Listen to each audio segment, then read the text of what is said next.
Make it snappy. How are you? I'm good, mate. Welcome to global warming Melbourne style, mate. Pretty cool this morning. But not as cool as Canberra. Not as cool as Canberra, I appreciate. Have you had any zero mornings? Yeah, it's been really fresh up there the last week or so.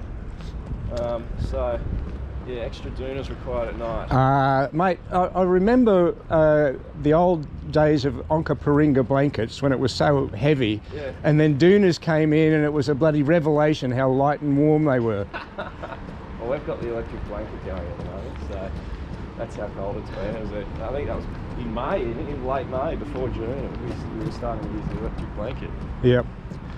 Mate, my carbon footprint is probably smaller than yours today for arriving at the ABC.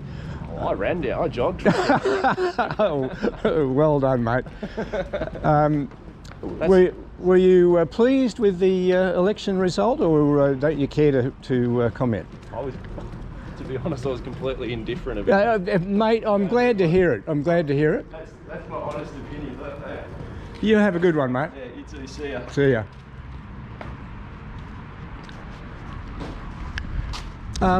You were tweeted in support of looking at nuclear energy? I think it should be on the table as an option. It's possible we've left it go so long that maybe now the economics don't stack up, but I do think we should at least have a look at it. I agree totally. Like, it shouldn't be ruled out. There's no reason why it shouldn't be considered, particularly with some of the small modular reactors now. They seem to be better. So I'm not advocating for it, but all I'm saying is it should be part of a discussion and a mix, and we shouldn't rule it out. You know, I think the French have been much more successful than the Russians or the Japanese in recent years, but and their energy costs, I gather, are less than Germany's, for example, and you know, even England is considering the possibility. Yeah, I mean, it should be on the table as an option. It's not going to solve what the price of gas at the moment, but I mean, longer term, we're going to need some baseload power. Who knows where storage with renewables go? Maybe that'll work out great. I'm not sure. So I think it should be at least considered. Yeah. Mate, I lived in Newcastle for 20 years in the heartland of coal-fired power generation, and the only thing that happened to me was I lost all my hair, but that may have been something else involved. See you, mate.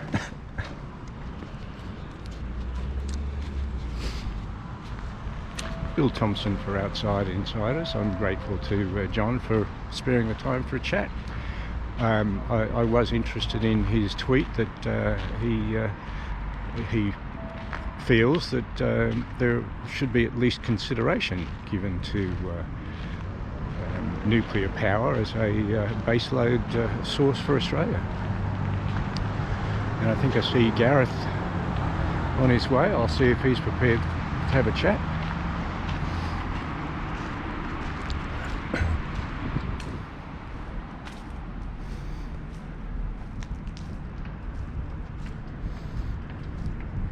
Good morning.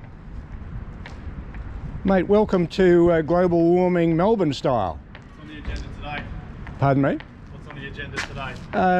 Well, I'm actually going over to the gallery to have a look at the Picasso exhibition. I've heard it's very good. I'll let you know. Alrighto. Mate, were you happy with the election result? No comment? I enjoyed it. My carbon footprint is probably lower than yours today, mate. See ya. Have a good one. Yeah, bye.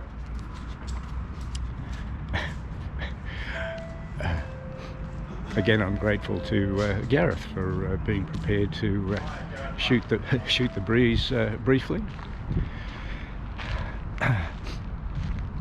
I do reiterate my observation that politicians and journalists who bang on endlessly about the need for everyone to reduce their carbon footprint. I assume Gareth's flown over from Perth for the program today. I would have thought that anybody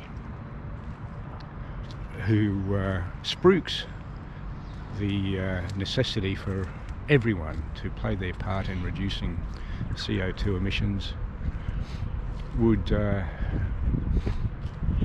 insist that they appear on the national broadcaster via video link rather than actually coming in person to Melbourne for the show.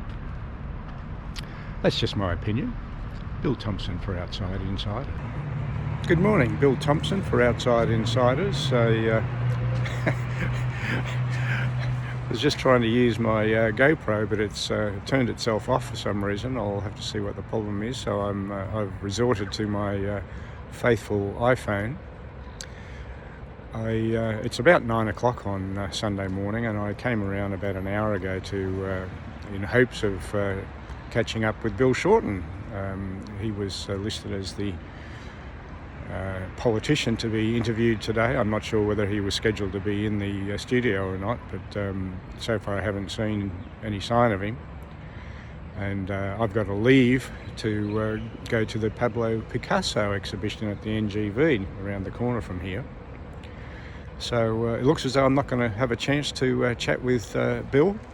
I had hoped to be able to congratulate him on the ALP's election victory and ask him why he thought that the ALP's primary vote was the lowest in decades, despite the fact that they've come up trumps. And I also wanted to comment to Bill that he always reminds me of Bill Clinton, because I've read that both of them have been accused of rape. I